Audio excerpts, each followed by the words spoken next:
If you've ever felt completely overwhelmed by portrait photography, or just at a loss of what to focus on to take you to that next level, then come hang with me. I help guide portrait photographers just like you to stay clear and sharp in camera and with your goals. I'm your host, photographer, educator, and weirdly positive mama for Emily Supio. And this is the Stay Focused podcast. Photography advice to help you stay focused. Hey everyone, it's Emily Supio, and thank you so much for pressing play on today's episode of the Stay Focused podcast. You made a great choice by tuning in because we have a phenomenal photographer who is going to be joining us on the show today. In just a few minutes, Jason Graves will be out with all kinds of advice and golden rules for you to follow if you are brand new to taking pictures. But before we have him on, if you have like 1 or 2 seconds, I promise this is all it will take.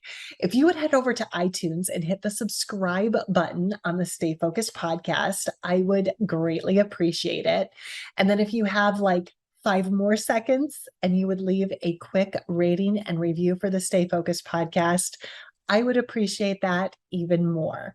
Leaving reviews for the show really helps get the Stay Focused podcast in front of the eyes and ears of more moms and parents and grandparents who want to learn how to use their camera so that they feel more confident behind the camera and love the pictures that they take. So that would really help me out a lot.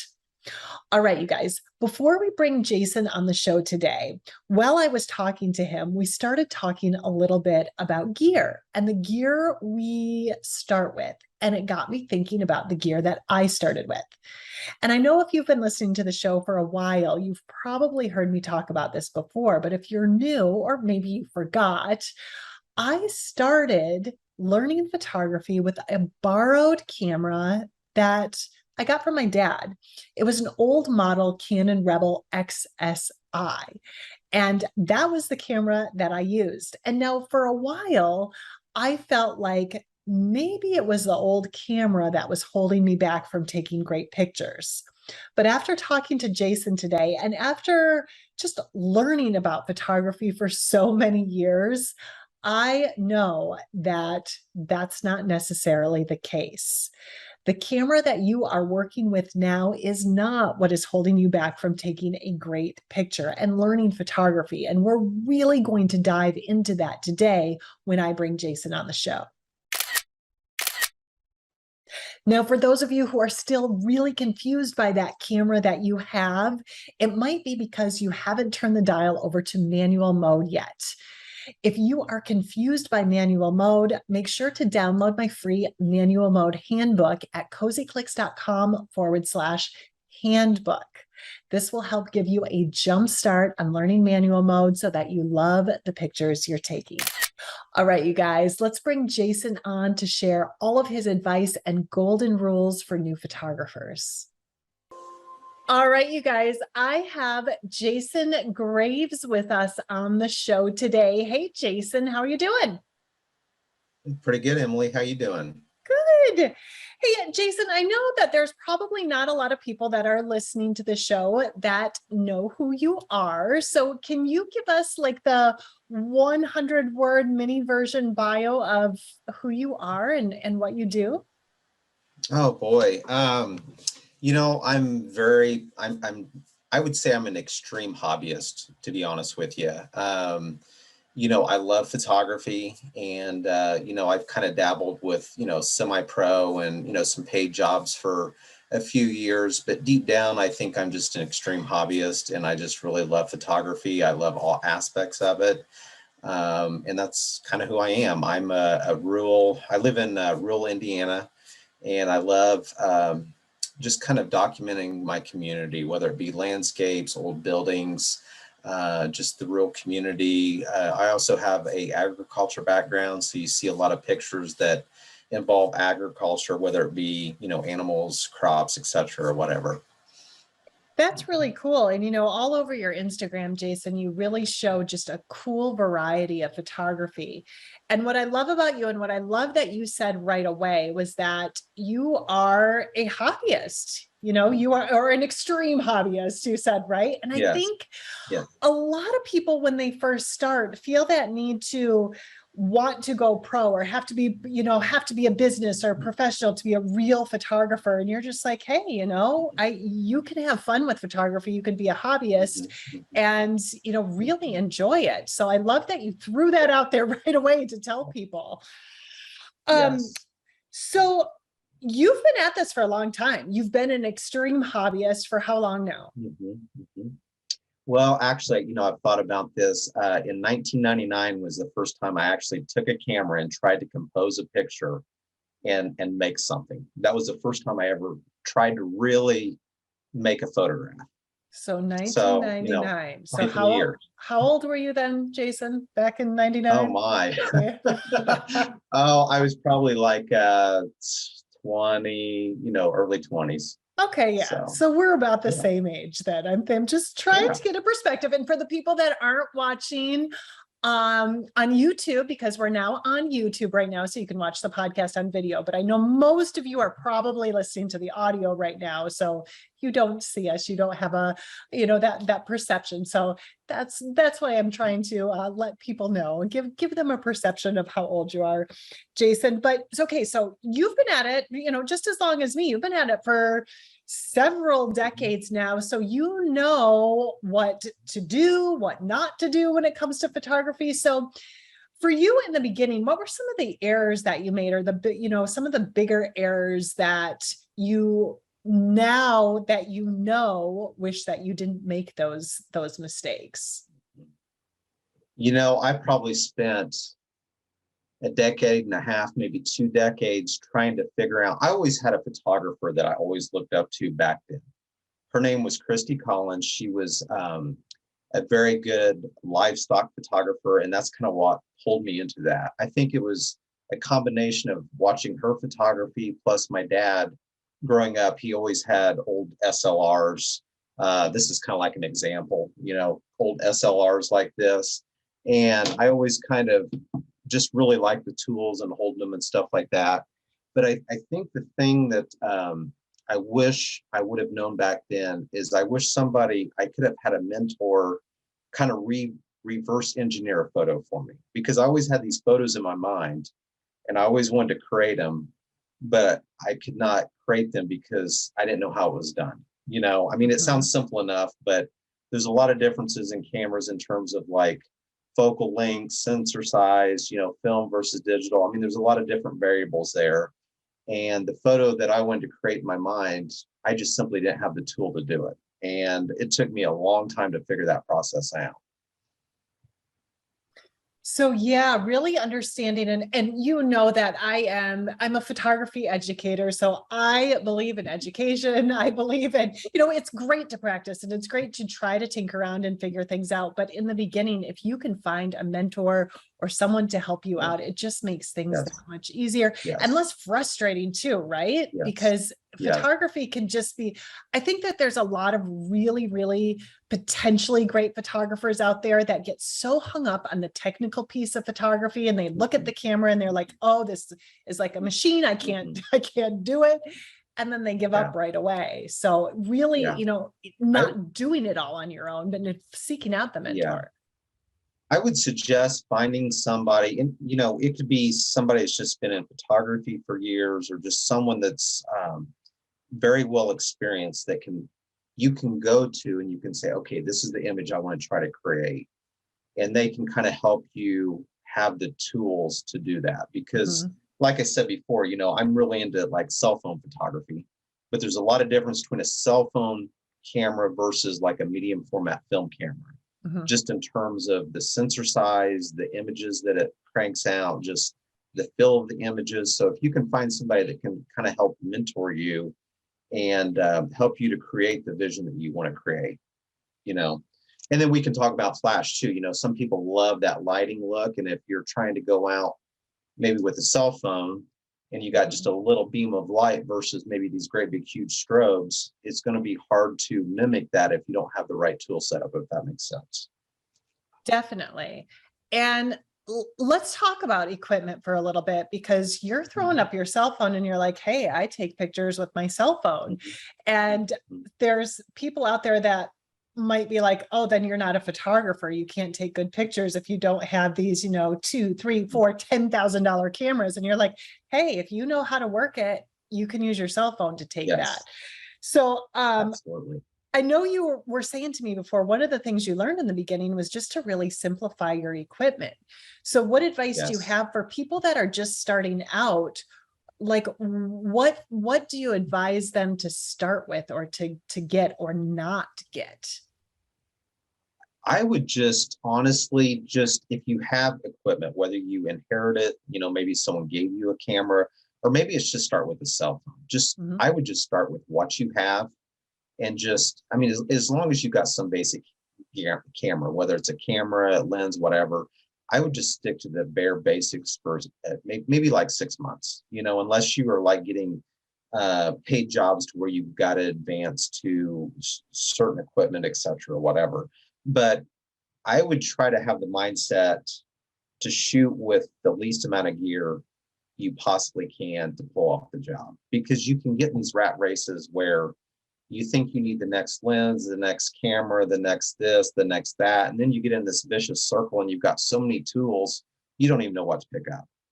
So I would just really try to keep it as simple as possible. I kind of have a 6-month rule. If I've had a piece of equipment for 6 months and I haven't used it, I get rid of it.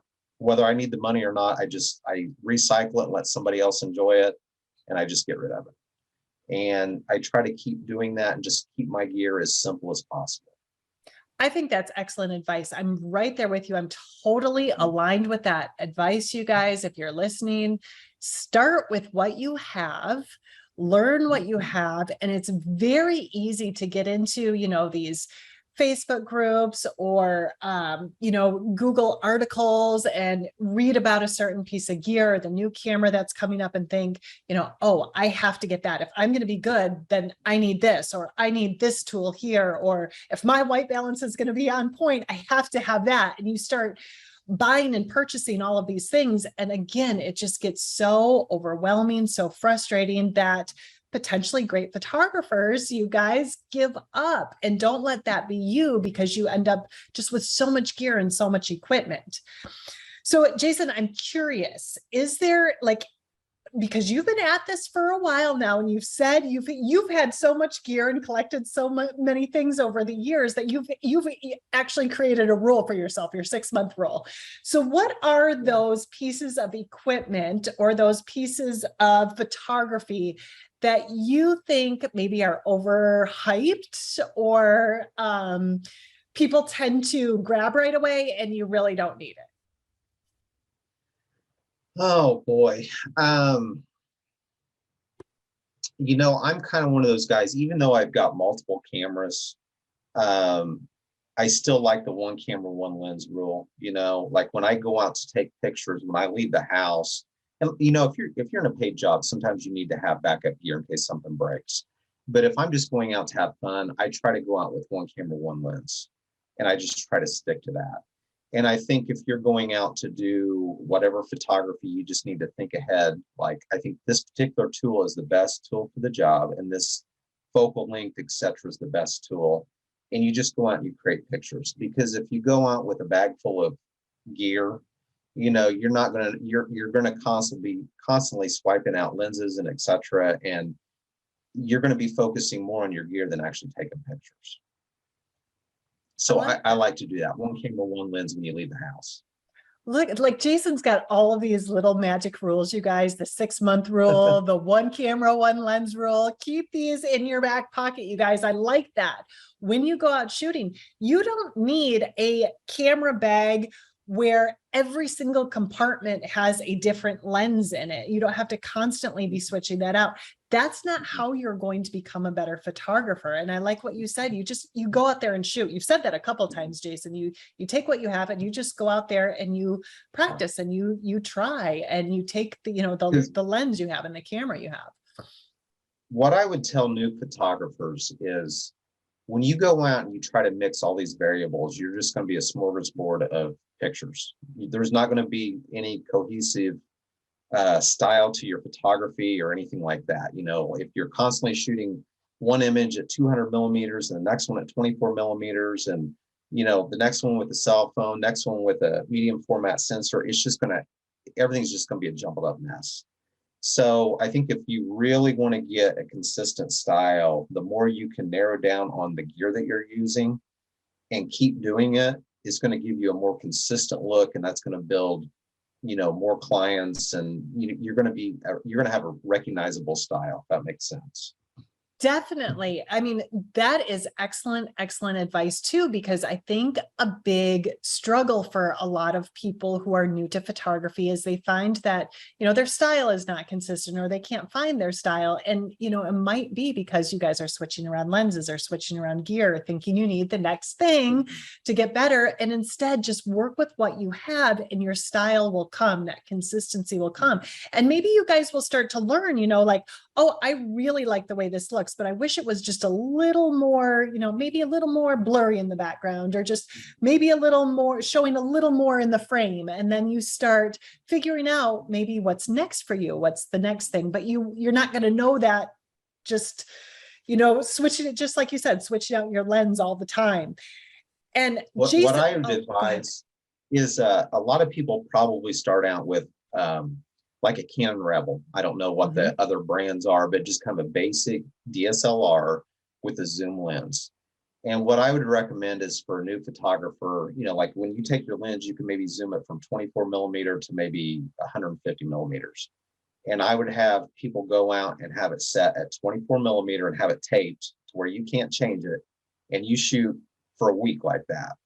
And then the next week, maybe turn it out to 35 millimeters and do the same thing, and do that through the whole focal length.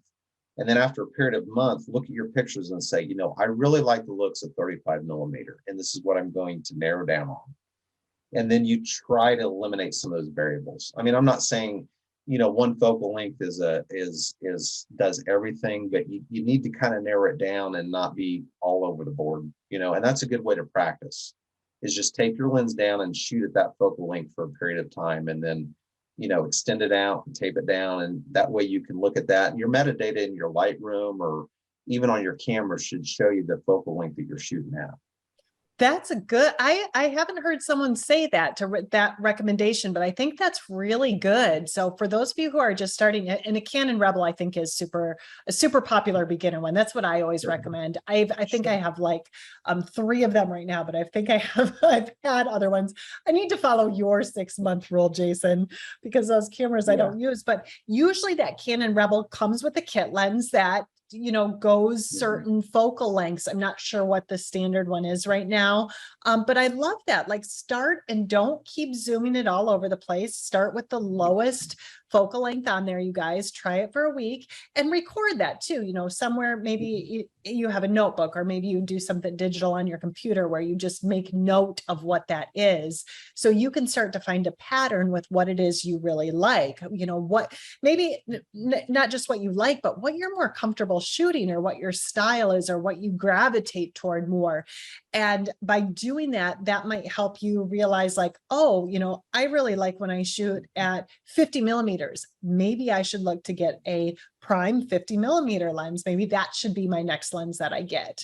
Or maybe you really like the look of a long lens when you're, you know, when you're shooting with that longer length, then maybe, you know, that's the next thing that you need. So I love that advice, to just shoot, not all the time, just like, you know, try it for a week, try the next one for another week, try the next length for another week, and see what it is that you're liking. So Jason, you're all full of great advice today. I really, and really another advice I would give is, I think your education is based a little more towards portraits. Yes. Is that true? Yes.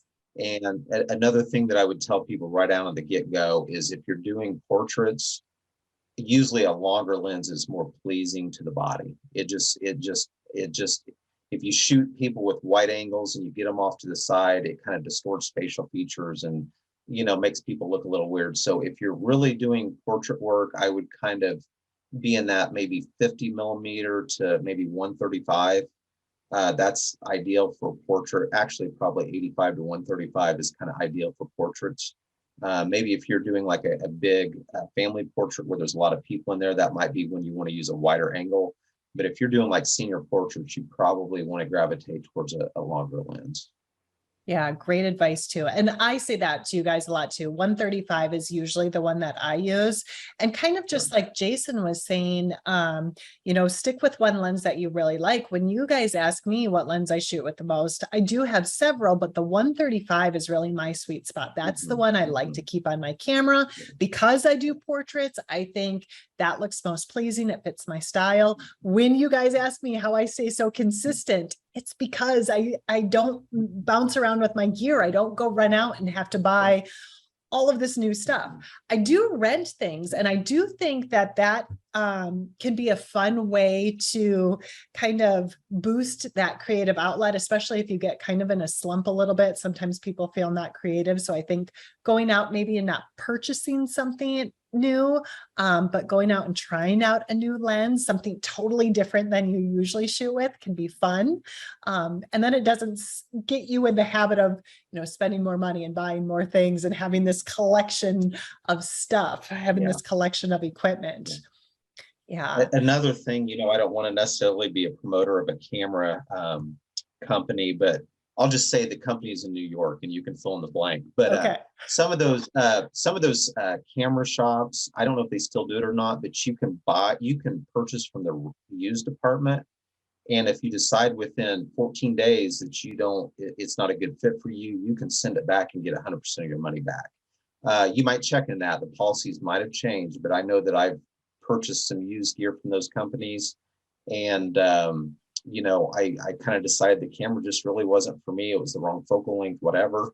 And I sent it back, got all my money back. And it was a way to kind of test used gear, or like you said, maybe just rent it and, try it for a week and see if you like it. And if you don't really mesh with it, I would get rid of it. Another big thing that I would recommend is actually put cameras in your hand and see how they feel.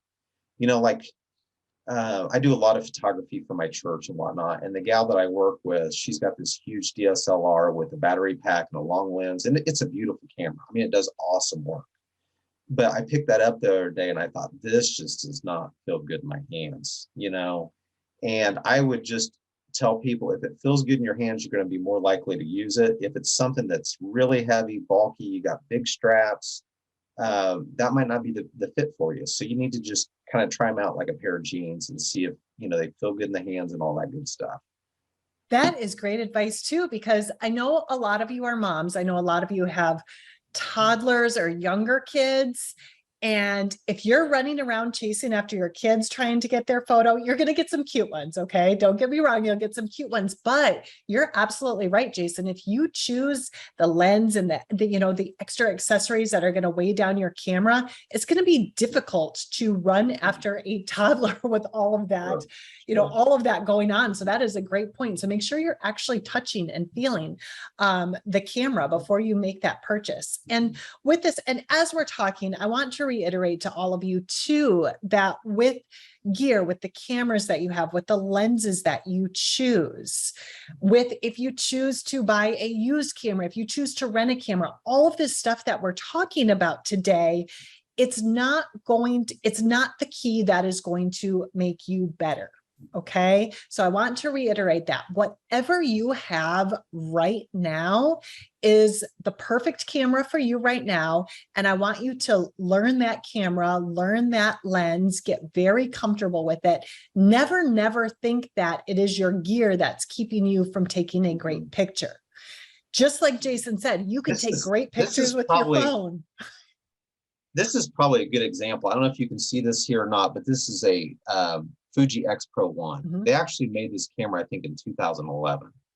And I actually prefer this camera over the newer ones, just because the sensor is kind of an organic look and it's not as digital looking. So I guess this is a good example. I actually in some cases, I like older gear better than I do new gear, if that makes sense. And I don't want to geek out on gear talk, but I'm just saying, don't think that you got to have a camera made in the year 2022 to be a good photographer, because some of these cameras, like your original 5D that has the full frame sensor. I think that was made around 2011 maybe. And it's a fantastic camera. It might not have the latest and greatest autofocus, but just don't get wrapped up thinking that you got to have the latest and greatest. You really don't. Exactly. And Jason, you sent me a few pictures the other day on Instagram. Were they with that camera right there that you were just showing us? No, the ones that actually, you sent me? the portraits she looked at, those were actually taken with my cell phone. Oh. And so what happened is I'm very involved in 4-H, and you know, I kind of got a leadership role and whatnot. And I had one of the parents approach me and say, "Hey, you know, my daughter takes pictures. How can she take better pictures?" And at the time when she asked me, all I had was my cell phone.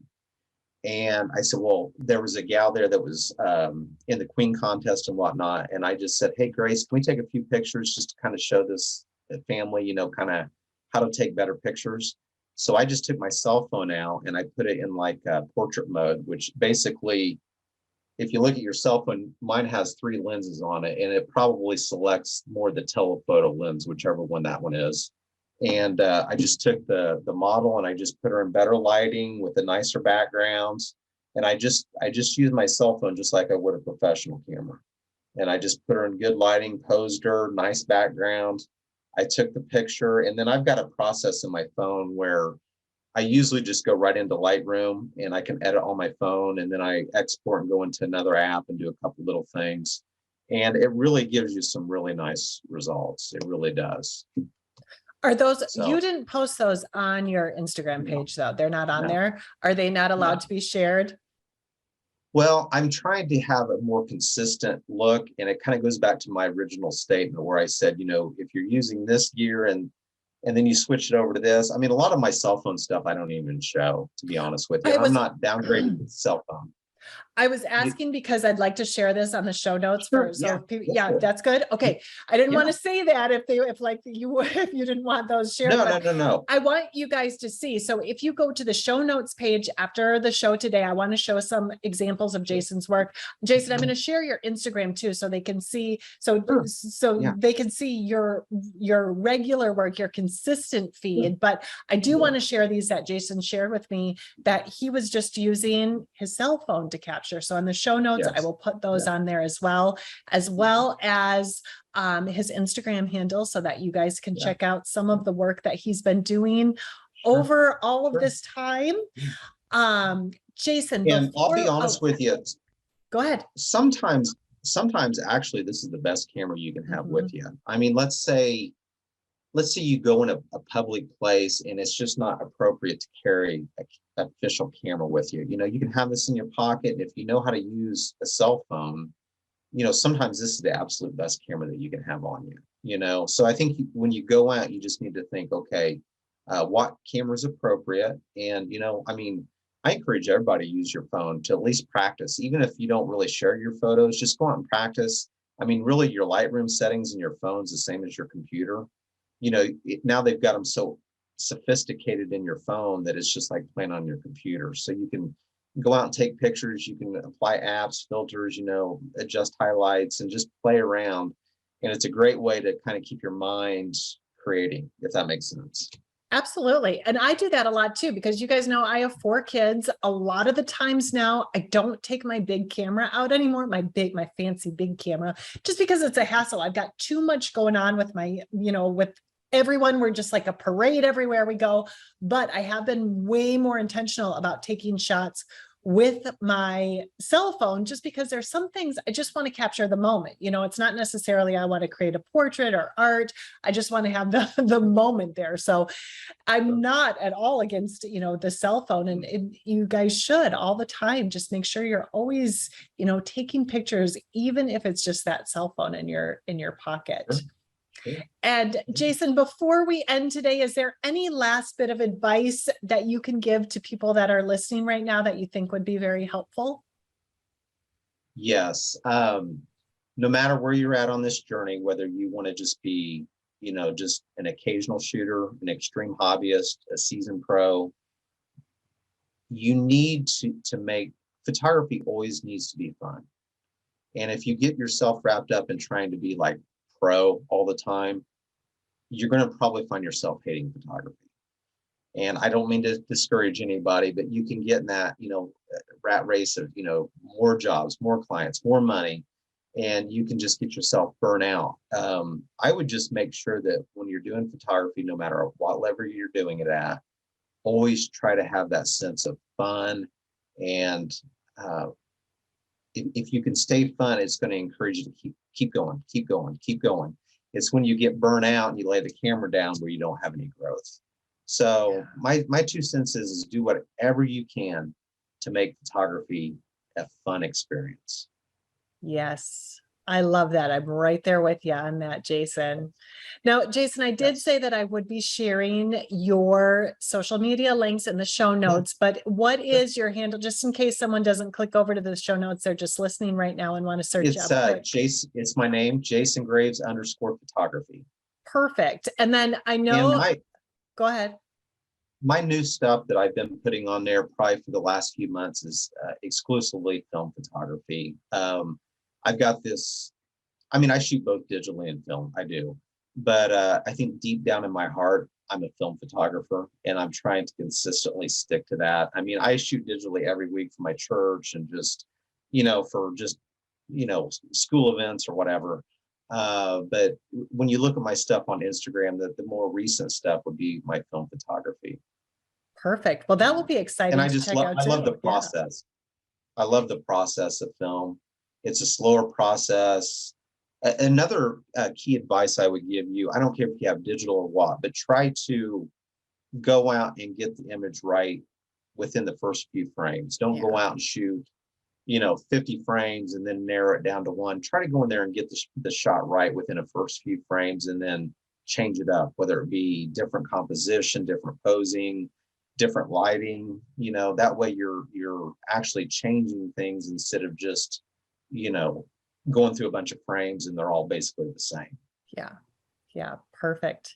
You guys got so much great advice today. I'm going to, again, on the show notes, I'm going to kind of condense this a little bit just in case you want to save this and have all of Jason's rules in place, because I think they're really awesome. But Jason, again, thank you so much for taking the time to be here with us today. Thank you for sharing with us. I really appreciate you. Yeah, anytime. I hope you have me back. Jason was full of all kinds of advice and just golden nuggets to share today. And I hope that you remembered even one of the rules that he had to share. Now, if you took anything away from the show today, there's 2 things actually that I hope you took away. One, always have fun with photography. Always do it for the right reasons. Always be looking for enjoyment out of photography and never pressure yourself into wanting to become a business or pro if you don't want to be. And number 2, it's not the gear that you're using that's going to take a good picture. It's understanding the gear you have and learning the basic photography skills that's going to help move you forward and help you take those pictures that you want to take. So get out there today, have fun taking pictures with whatever camera you have, even if it's just that cell phone right now. All right, you guys, I will be back next week with an all new episode of the Stay Focused podcast. But until then, here's to staying in focus in camera and with your goals. Bye, you guys.